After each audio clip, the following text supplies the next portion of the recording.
তো ভাবতে অবাক লাগে আমার এটা ভেবে যে এক সময় না আমিও একজনের প্রিয় মানুষ ছিলাম, অনেকটা কাছের।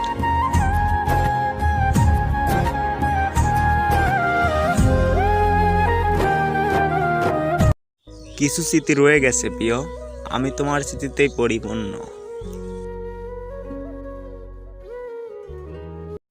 তো বুঝলে প্রিয়, আমি বেঁচে থাকতে তুমি আমাকে মূল্য দাও, মারা যাওয়ার পরে মূল্য দিও না, সেখন তার আমি থাকবো না এই দুনিয়ার বুকে। তো কি করে আসে দেখবো আমি তোমাকে যে কতটা ভালোবাসো তুমি আমাকে।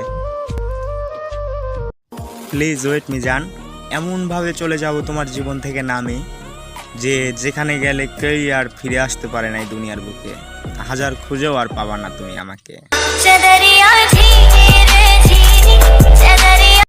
তো কে রাখে কার খবর, হাসলে কি সবাই ভালো থাকে? আমিও তো সারাদিন হেসে বেড়াই সবার সাথে মিশে, তারপরেও তো আমার মনে কষ্ট আছে হাজারো, যা বলি না কাউকে।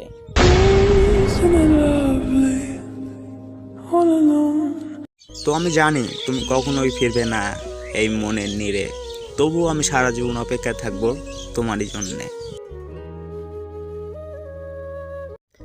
ডিয়ার কষ্ট, একটু ডিসকাউন্ট দে না প্লিজ, আমি না তোর রেগুলার কাস্টমার।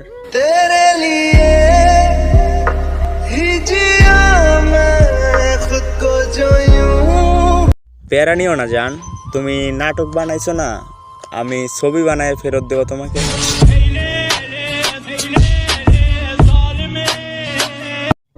একজন পরিবারের কথা চিন্তা করে না সম্পর্ক নষ্ট করে দেয়, আর একজন তাকে নিয়ে ভাবতে ভাবতেই পরিবার থেকে হারিয়ে যায়। প্রিয় কলিজা, যত্ন নিও নিজের, কষ্ট হলেও শরীরের যত্ন নিও, কারণ শরীরটা তোমার হলেও স্পর্শ করার অধিকারটা কিন্তু শুধুই আমার, অন্য কারণ না। তো কে রাখে কার খোঁজ, আমি তো গাছের পাতা পাইলেই নিখোঁজ। তো আমাকে তুমি খুঁজবে আর কই, আমি তো হাসির আড়ালে লুকিয়ে থাকা একটা কষ্টের বই।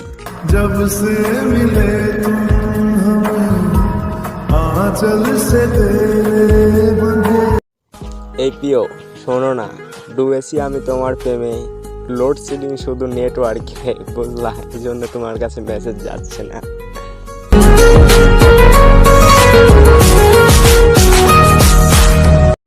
তো ভাই, আমার জীবনে একটা সময় ছিল যে সময় তাকে নিয়ে আমি অনেক চিন্তা করতাম অতিরিক্ত, কারণ তাকে আমি সেটা আমি বড্ড বেশি ভালোবাসতাম। বর্তমান সময়ে এসে না আমি আমার আবেগটাকে লক করছি অ্যান্ড বিবেকটাকে আনলক, বাস্তবটাকে ওয়েলকাম করছি অ্যান্ড ইচ্ছেটাকে ব্লক করে দিছি ভাই আমি।